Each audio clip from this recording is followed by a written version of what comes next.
دھوپ میں بیٹھنا اسلام میں کیوں منع ہے؟ 1400 سال بعد سائنس حیران رہ گئی۔ حضور نے دھوپ میں بیٹھنے سے منع کیا ہے اور فرمایا کہ یہ شیطان کے بیٹھنے کی جگہ ہے۔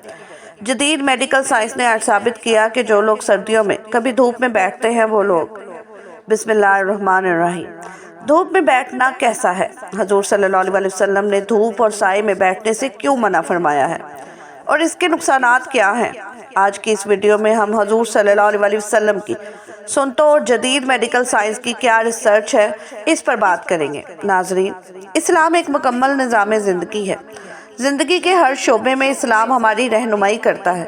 یہی وجہ ہے کہ آج 1400 سال گزر جانے کے باوجود بھی حضور صلی اللہ علیہ وسلم کی تعلیمات نہ صرف مسلمانوں بلکہ ہر انسانی معاشرے کے لیے مشعل راہ ہے۔ جدید سائنس بھی ان تعلیمات سے متاثر ہے اور یہ کہنے پر مجبور ہو گئی ہے کہ انسانی وجود کی سالمیت اسلامی تعلیمات پر عمل پیرا ہونے سے ہی ممکن ہے۔ حضور صلی اللہ علیہ وسلم دائیں طرف قبلہ رخ ہو کر آرام فرماتے تھے۔ آج سائنس کہتی ہے کہ دل بائیں طرف ہے۔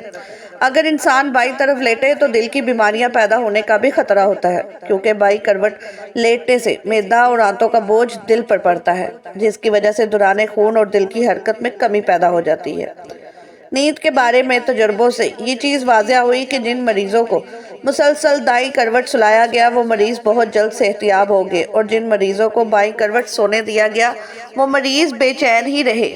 ماڈرن ریسرچ سے یہ بات بالکل صاف ہو چکی ہے کہ دائیں طرف سونا دل اور معدے کی بیماریوں سے بچاتا ہے، یہاں تک کہ بے ہوشی اور مسلسل بے ہوشی سے بھی محفوظ رکھتا ہے۔ اسی طرح حضور صلی اللہ علیہ وسلم کا بستر مبارک نرم نہ تھا۔ آپ صلی اللہ علیہ وسلم کا بستر چمڑے کا تھا۔ حضرت عمر رضی اللہ عنہ سے مروی ہے کہ انہوں نے کہا کہ ایک مرتبہ میں نے نبی کریم صلی اللہ علیہ وسلم کی خدمت میں حاضر ہوا تو آپ صلی اللہ علیہ وسلم ایک بنی ہوئی چٹائی پر لیٹے آرام فرما رہے تھے۔ آپ صلی اللہ علیہ وسلم کی پشت انور اور اس چٹائی کے درمیان کوئی بستر نہ تھا۔ چٹائی کے نشان آپ کے پہلو پر ظاہر ہو رہے تھے۔ چمڑے کے تکیے پر ٹیک لگائے ہوئے تھے جس میں کھجور کی چھال بھری ہوئی تھی۔ اس حدیث سے یہ بات واضح ہوتی ہے کہ رسول اکرم صلی اللہ علیہ وسلم آرام دہ بستر استعمال نہیں فرماتے تھے۔ آج سائنس نے اس بات کو ثابت کر دیا ہے۔ آپ صلی اللہ علیہ وسلم کا یہ معمول میڈیکل اصول کے مطابق بے شمار فوائد پر مشتمل تھا۔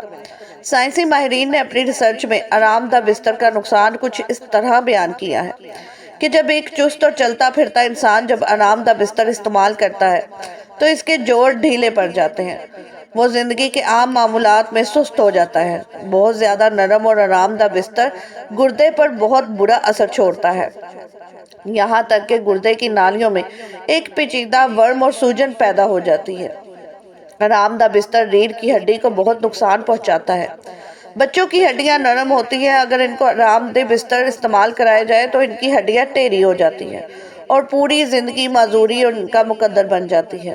امریکن کونسل فار ہیلتھ نے اپنی نئی رپورٹ میں چمڑے کا ذکر بھی کیا ہے۔ ان کا کہنا ہے کہ چمڑے کا بستر بواسیر، کمر کا درد، اعصابی کمزوری اور جوڑوں کے کھچاؤ کا واحد علاج ہے۔ اسی طرح نبی کریم صلی اللہ علیہ وسلم نے دھوپ اور سائے میں بیٹھنے سے بھی منع فرمایا ہے۔ ناظرین، انسان کو سورج کی بہت سخت ضرورت ہے، اس لیے اللہ تعالیٰ نے کائنات کی ایک مخلوق سورج کو بنایا۔ انسانی زندگی میں اس کے بے شمار فائدے ہیں۔ ان میں سے ایک اہم فائدہ دھوپ حاصل کرنا ہے۔ یہ دھوپ انسانوں کے ساتھ ساتھ تقریباً تمام مخلوقات کی ضرورت ہے۔ انسان کے اکثر کاموں کا دار و مدار دھوپ پر ہی ہے۔ اس دھوپ سے ہمیں دیگر فائدوں کے علاوہ جسمانی فائدے بھی ملتے ہیں، مگر ان سارے فائدوں کے ہوتے ہوئے بھی میڈیکل سائنس نے دھوپ میں سونا نقصان دہ قرار دیا ہے۔ حالانکہ اسلامی میڈیکل میں دھوپ میں سونے کے کوئی ممانعت یا نقصان کا ذکر نہیں ہے، البتہ دھوپ اور سائے کے درمیان بیٹھنا یا سونا اسلام میں منع ہے۔ حضرت بریرہ رضی اللہ عنہ سے روایت ہے کہ نبی اکرم صلی اللہ علیہ وسلم نے دھوپ اور سائے کے درمیان بیٹھنے سے منع کیا ہے۔ اسی طرح ابو داؤد میں ایک روایت ہے کہ نبی کریم صلی اللہ علیہ وسلم نے فرمایا، جب تم میں سے کوئی دھوپ میں ہو اور وہ سمٹ جائے کہ بعض حصہ دھوپ میں اور بعض سائے میں ہو تو کھڑا ہو جائے، یعنی وہ جگہ چھوڑ دے۔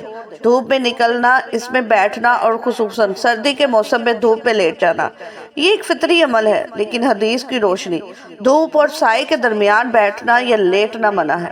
حدیث میں جو ممانعت آئی ہے اس میں اہل علم کے درمیان کچھ اختلاف ہے، لیکن صحیح بات یہ ہے کہ یہ ممانعت ادب اور ارشاد کے زمرے میں ہے۔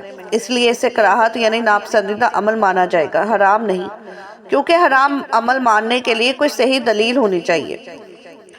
گویا دھوپ اور سائے کے درمیان لیٹنا یا بیٹھنا مکروہ ہے، حرام نہیں ہے۔ آدھا دھوپ میں آدھا سائے میں بیٹھنے کا طبی یعنی میڈیکل نقصان یہ بیان کیا جاتا ہے کہ میڈیکل سائنس یہ کہتی ہے کہ اس طرح کرنے سے انسان کے خون کی گردش میں فرق آ جاتا ہے، یعنی جو حصہ دھوپ میں ہوگا اس میں خون کی گردش تیز ہوگی، جبکہ جو حصہ چھاؤں میں ہوگا اس میں خون کی گردش آہستہ ہو جائے گی۔ لازمی طور پر جسم کی گردش کا دور رخ ہونا اس کے لیے بیماری کا سبب بن سکتا ہے۔ سبحان اللہ، کیا حکمتیں ہیں۔ فرمان رسول صلی اللہ علیہ وسلم میں جب سائنس کا کوئی وجود ہی نہیں تھا تبھی سب بتا دیا۔ ایک روایت میں ہے کہ نبی کریم صلی اللہ علیہ وسلم نے دھوپ اور سائے والی جگہ پر بیٹھنے سے منع فرمایا ہے کہ یہ شیطان کے بیٹھنے کی جگہ ہے۔ اس روایت میں شیطان کے بیٹھنے کی جگہ سے مراد یہ ہے کہ شیطان جسے پریشان کرنا چاہتا ہے اس کو ایسی جگہ پر بیٹھنے یا لیٹنے کی طرف راغب کرتا ہے، اور گویا ایسی جگہ پر کسی شخص کے بیٹھنے یا لیٹنے کا سبب شیطان بنتا ہے، اور اس سے شیطان اپنے مقصد میں کہ وہ شخص تکلیف یا دکھ میں مبتلا ہو کامیاب ہو جاتا ہے، کیونکہ شیطان جس طرح انسان کے دین کا دشمن ہے اسی طرح اس کے بدن کا بھی برا چاہنے والا ہے۔ خلاصہ یہ ہے کہ آپ صلی اللہ علیہ وسلم کا یہ حکم طبعی اعتبار سے ہے کیونکہ اس میں نقصان کا اندیشہ ہے، ورنہ شرعاً اس طرح کرنے میں کوئی گناہ نہیں، بلکہ اس سے بچ جانا بہتر ہے۔ یعنی یہ حکم واجبی اور تاکیدی نہیں ہے بلکہ مشفقانہ اور خیر خواہی پر مبنی ہے۔ اسی طرح نبی اکرم صلی اللہ علیہ وسلم نے اوندھے منہ لیٹنے سے منع فرمایا ہے۔ اوندھے منہ لیٹنے سے تمام اعضائے ہضم اور اعضائے رئیسہ اوندھے اور بے ترتیب ہو جاتے ہیں، اور اس کا سب سے پہلا نقصان دماغ پر پڑتا ہے۔ دماغی لہریں اپنی ترتیب سے ہٹ کر دوسری منفی یعنی نیگیٹو رخ اختیار کر لیتے ہیں، حالانکہ وہ مسلسل مثبت انداز سے انسان کو فائدہ پہنچاتی ہیں۔ جب یہ لہریں منفی آتی ہیں تو آدمی کو ڈراؤنے خواب آتے ہیں، حتیٰ کہ ماہر نفسیات کے مطابق ایسے شخص کی زندگی کا رخ بھی اپنی ترتیب سے ہٹ جاتا ہے اور وہ الٹی سوچ کا حامل ہو جاتا ہے۔ اسی طرح حدیث میں زیادہ سونے سے منع کیا گیا ہے۔ زیادہ سونے سے بدن میں سستی اور کسل مندی پیدا ہو جاتی ہے، جس سے دنیاوی کاموں میں حرج ہوتا ہے اور دین کو بھی تیزی سے نقصان پہنچتا ہے۔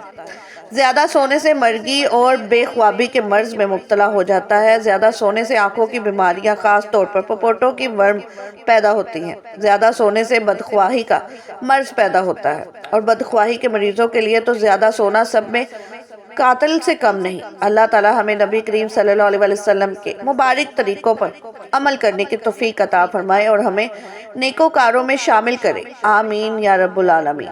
ناظرین، کمنٹ باکس میں اللہ تعالیٰ کے 99 ناموں میں سے ایک نام ضرور ٹائپ کریں۔ شکریہ۔